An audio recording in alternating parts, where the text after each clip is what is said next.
glad you're back. You know, I mean this in the nicest way, friend. Okay? Your presence is such in this class and in this group of people that even when you're gone, it's kind of like you're here anyway. But we're glad you're here in person today. You know, in the Baptist church, Al, we used to have something called Pack the Pew. Whenever those pews started looking a little empty, then we'd get busy getting them repacked. We may need to have a Pack the Pew drive. Everybody's been sick and busy and people can't come. And so if you see somebody hanging around loose, it looks like they could use a good Sunday school class, bring them with you on Sunday. Jim, we're glad you're here today. You know, when you come to this class, it raises your IQ 10%. So you should go above 150 now, Jim. We're glad you're here today. I loved your story about El Paso. If you drive to El Paso, you kind of have to want to drive to El Paso. That takes a while. But I don't think unless you do that, you realize how beautiful that territory is out there, or how different that territory is. And Susan, we appreciate your remembrance of your mother. You know, it's amazing, Charles, how you learn stuff in this class that you didn't know before, and that you might not even have imagined. Now, I know I can't hear well anymore, but did it sound like to anyone else that 55 years ago, on their night out, that Charles and Ricky were accompanied on their honeymoon by Mary Lou Sharp?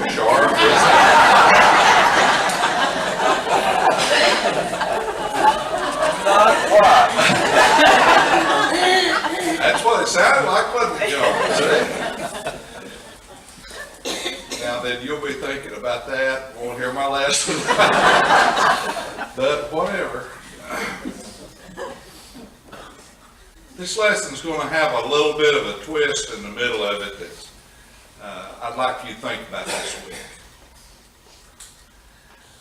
The book of Proverbs, which is part of the wisdom literature of the Old Testament, then that comes from some of the richest traditions of people having thought and meditated about life and come to deeper conclusions about how people live and what they're about.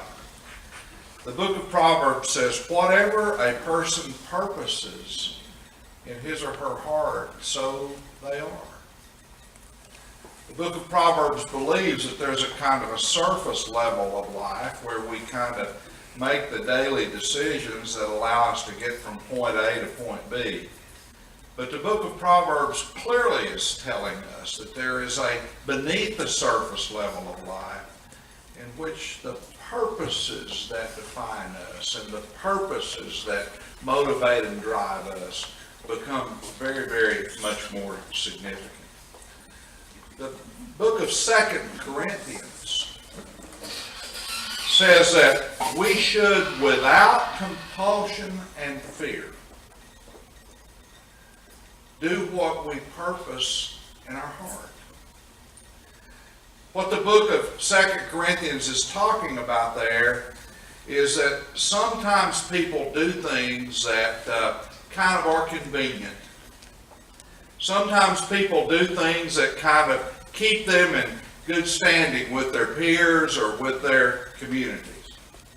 That sometimes people do things that they know in their hearts are not the best that they should do or the right that they should do. And so Paul is writing to the Corinthians saying that what we really ought to do with compulsion and without fear is what we know is right within our hearts, what we purpose in our hearts. And then in the book of Hebrews, and this is a really interesting section of the Bible, the writer of the book of Hebrews says, the Spirit of the Lord is sharper than a two-edged sword, piercing the division of soul and spirit, Now that gets too deep for this Sunday morning, so I'm not going to go there. But wonder what the Bible's talking about there when it talks about the Spirit of God being sharp enough to get into those interspaces between soul and spirit. But the writer of the book of Hebrews says that the Spirit of God can discern the thoughts and the intentions of our hearts.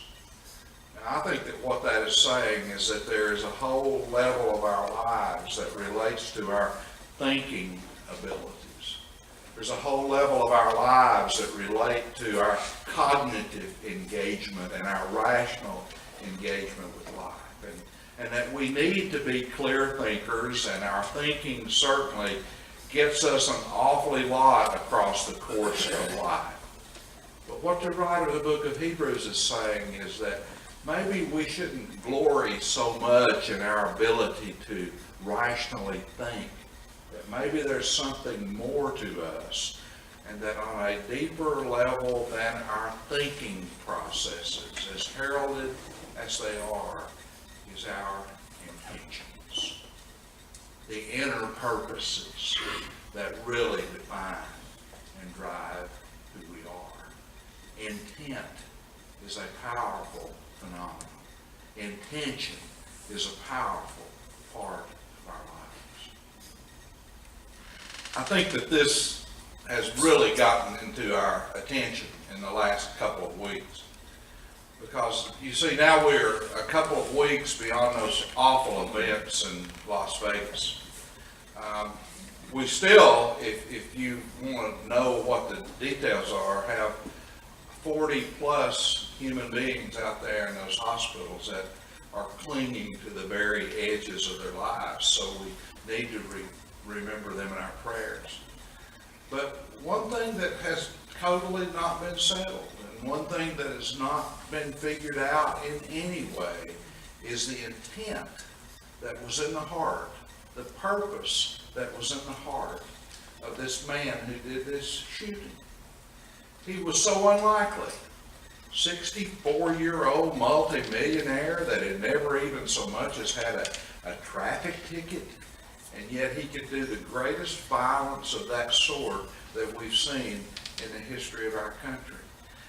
They've been trying to figure out how he did this, that, and the other in terms of his tactics. They've been trying to figure out the timeline of when these events sequenced out.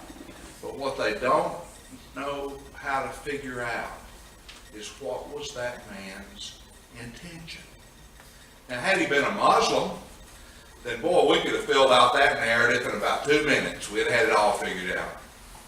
If he'd have been an African American, then we could have filled out that narrative in a couple of minutes and we'd have had it all figured out. But here we have a situation where someone's activities go beyond our narratives.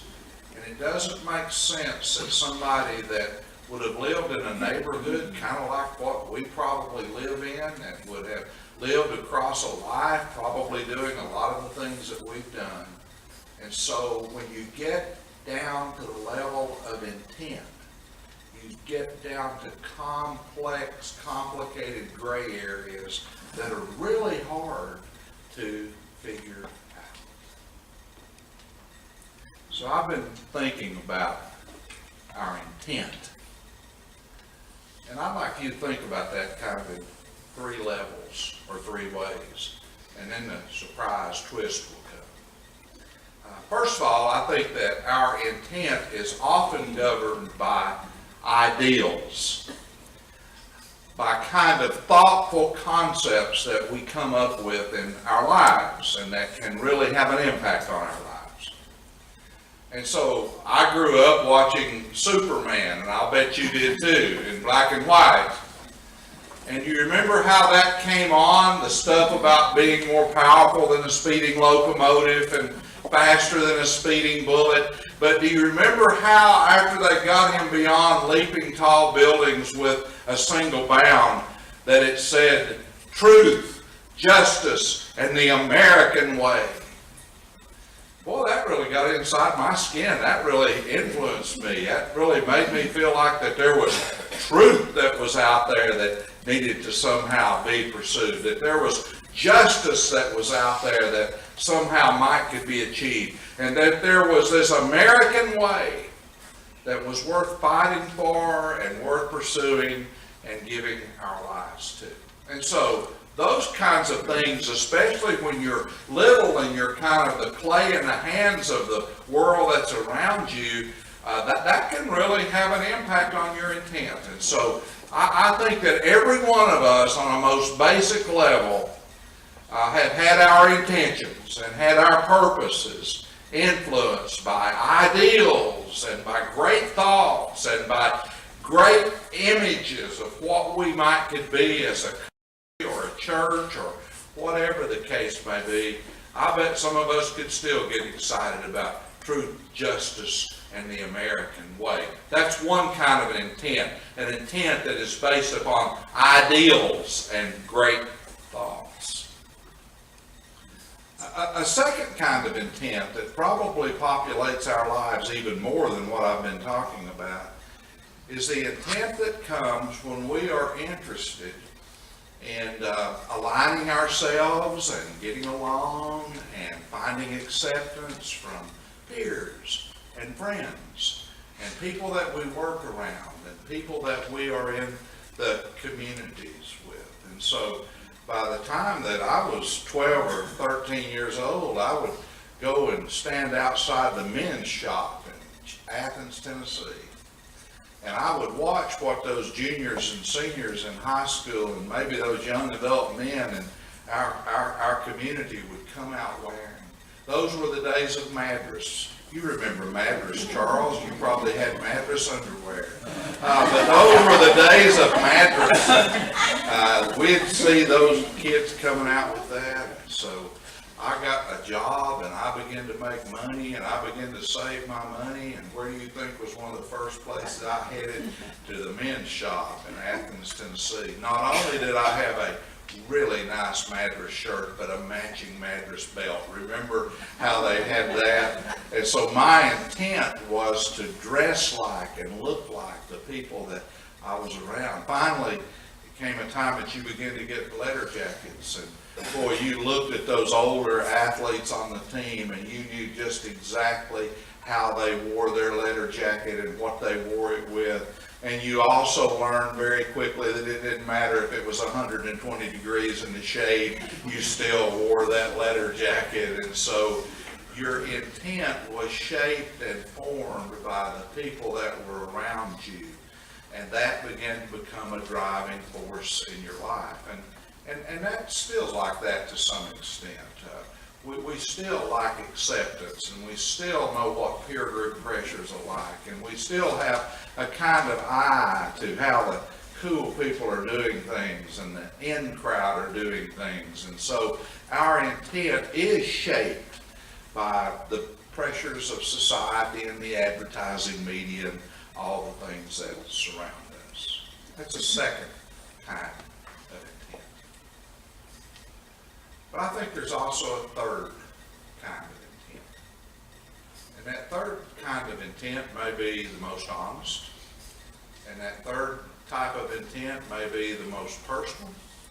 And that third type of intent may be one that tells us even more about ourselves, beyond the fact that we can kind of be motivated by ideals, or beyond the fact that we can be motivated by kind of what the society around us tells us that we should be like. Now listen to this carefully. I think that one of the highest forms of intent that we can have is the intent that comes from what we want. From what we want. Now that may really sound strange, especially in a church on a Sunday morning, because sometimes we get the idea that what we want is selfish, and sometimes we get the idea that what we want could be really grievous. Sometimes we get the idea that what we want should be kind of put aside, and maybe we should get on to what somebody else needs and how we can meet those needs. Now don't get me wrong, I'm not trying to say that we shouldn't be aware of other people's needs. We talk about that all the time in here. Don't get me wrong, I'm not saying that being aware of other people's needs and how we might meet them is not important. That could even be sometimes the will of God for our lives. But here's what I'm kind of thinking about. I'm kind of thinking that sometimes we disparage or we push off to the side or we limit the importance of what we want. Now, there clearly and carefully need to be ways of talking about that. And so, for example, when I talk about what we want, I'm not talking about somebody like this barbarian that we read about in the news, this Harvey Weinstein, and the way that he is a sexual predator on people that come into his field of view, that come around him in his business. I'm certainly not saying that if a Harvey Weinstein of the world wants a woman in some way that should be looked upon as a kind of purpose of their heart, and they ought to go with that and honor that. You don't honor the intent of anything that takes advantage of the freedom and takes advantage of the lives of other people. When I say the intent of what we want, I'm not talking about the Roger Ailes of the world or the Bill O'Reillys of the world that evidently have some kind of a deep psychological need to put themselves off on other people. I'm not talking about the Bill Clintons of the world that can take over the lives of young interns in their offices. That's not what I'm talking about. And I hope that'd be clear. I'm also not talking about my little grandson when he sees a whole half gallon of Mayfield's butter pecan ice cream. There must be a gene in the family somewhere. Where could it be? And he decides that he wants that. And he decides that not only does he want it in any kind of a reasonable way, but he wants it so none is left for a later time when they may not have that any longer in the world, or for a later time when someone else might get a spoonful of it. And he will eat that half gallon of ice cream as far as he can get it. And then it just gets to be a little too much and probably is with him in a too sweet way in his stomach for a good deal of the rest of the day. That's not what I'm talking about.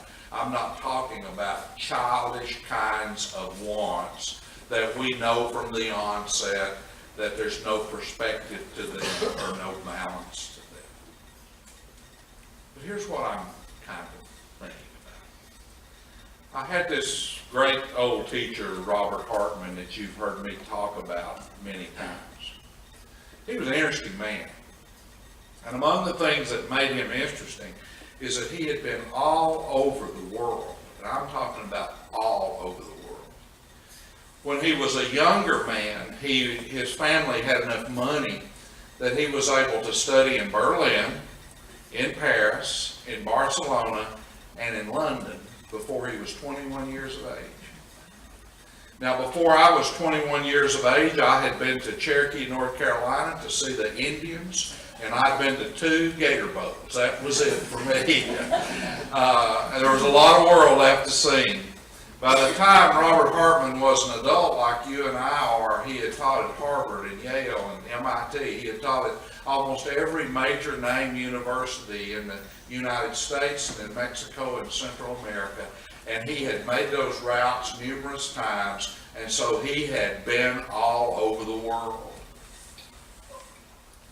And then he got to about 60. And by 60, you ought to kind of know yourself a little bit. And he got to about 60, and he came out with this kind of blatant statement that kind of gets me to the core of what I'm trying to say this morning. He said, I have decided that I'm going to live the rest of my life only in places where I love to be. And he said, to the best of my ability, only around people that I love to be around. Now that's what I'm talking about when I talk about intent and purpose that's based upon something that's very positive and could be very good. And that's not selfish, and that's not self-serving, and that doesn't keep us from meeting the needs of other people. That's what I'm trying to talk about when I'm trying to talk about maybe there are times in which we ought to know ourselves well enough that we ought to know what we want and what makes us unique and what is good for us and what allows us to come to the places in our lives that are the best places in our lives. Robert Hartman decided that for the rest of his life he was going to live near Cuernavaca in Mexico, which I'm told is very beautiful and where he's buried, and the hills of East Tennessee. And so you see, he was a genius. But I understand that. I don't have any need today to live anywhere else except around my mountains and around my rivers. That's what I want to do. I don't have any reason to be around any maybe dozen people that I could name right now, but I'm not going to. And you're exactly the same way. And if God helps me and I can follow my wants, there's some of those people I won't have to fool with again. And I don't think there's anything wrong with that. I know who I love, and I know how much I want to be around them. And I want that to define me and my choices more than sometimes where I find myself scurrying off to. I know that I want to read, and it grieves me deeply that in the last month, I have gone a month out of this year, and I've not read a book. That's not good for me. That's not what God, I believe, wants for me. And so you see what I'm trying to say? I'm trying to say that yes, we should be guided in our intentions by big ideals. Yes, there's probably not anything wrong with being guided with some of our intentions that allow us to live in communities and have social interactions with other people and find their acceptance.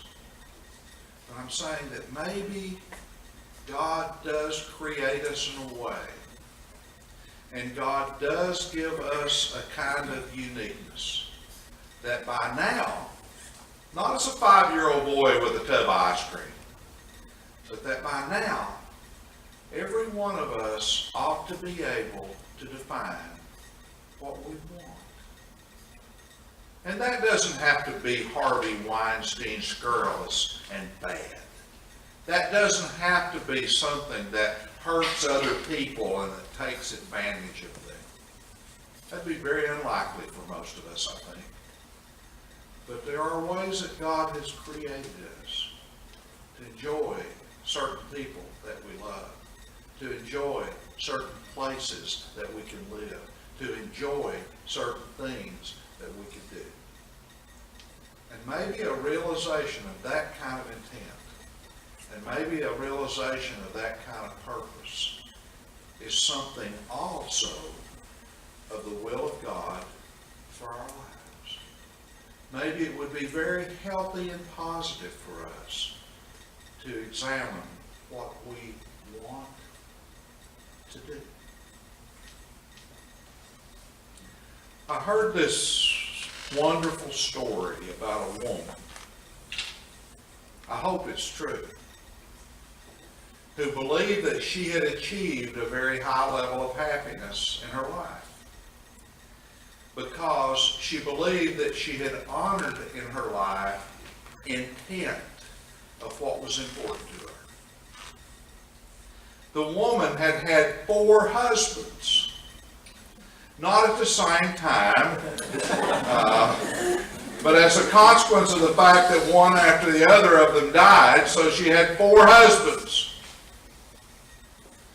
she was asked to comment on that, she began to explain how the intents of her life had worked out.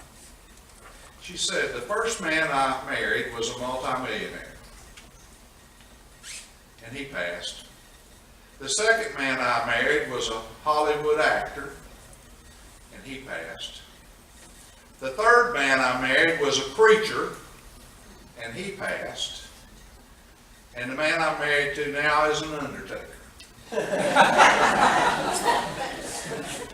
And when asked to explain the intent that had governed her life, she said, one for the money, two for the show. Really get ready, and 4 to go.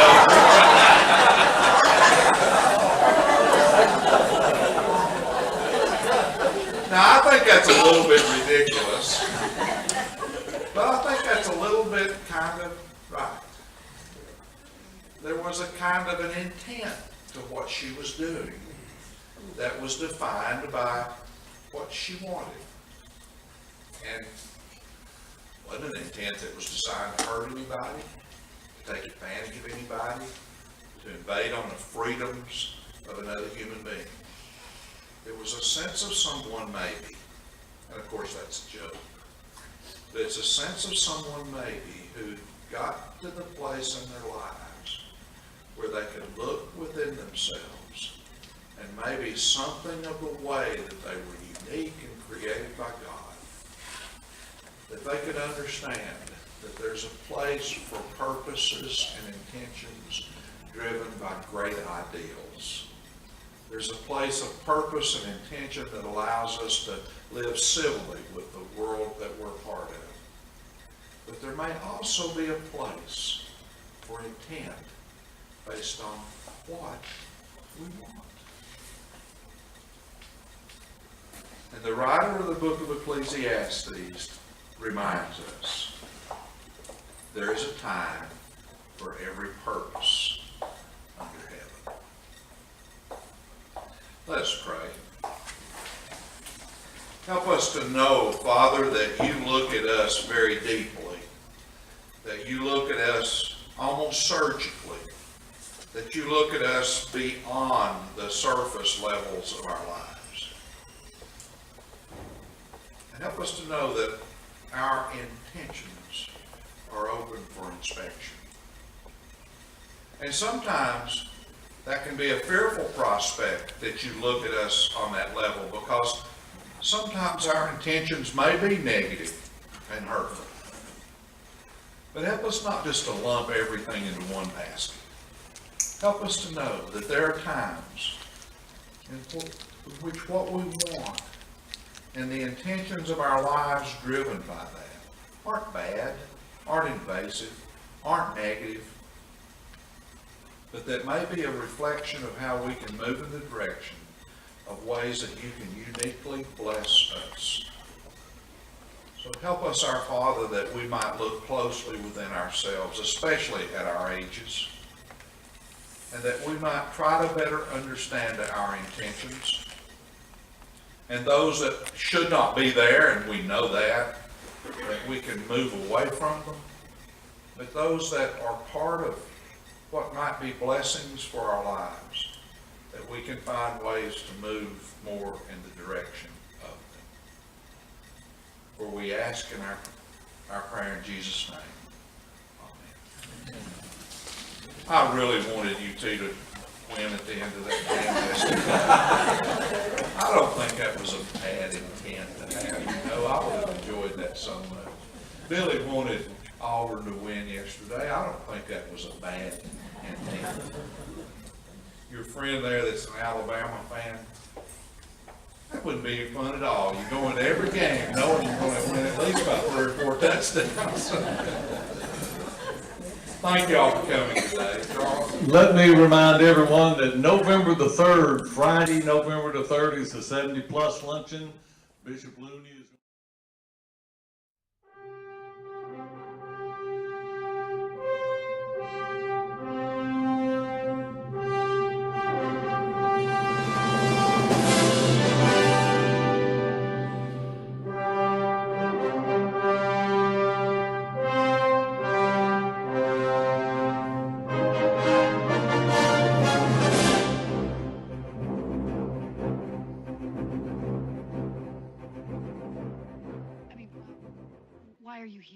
There must be a reason for you to be here.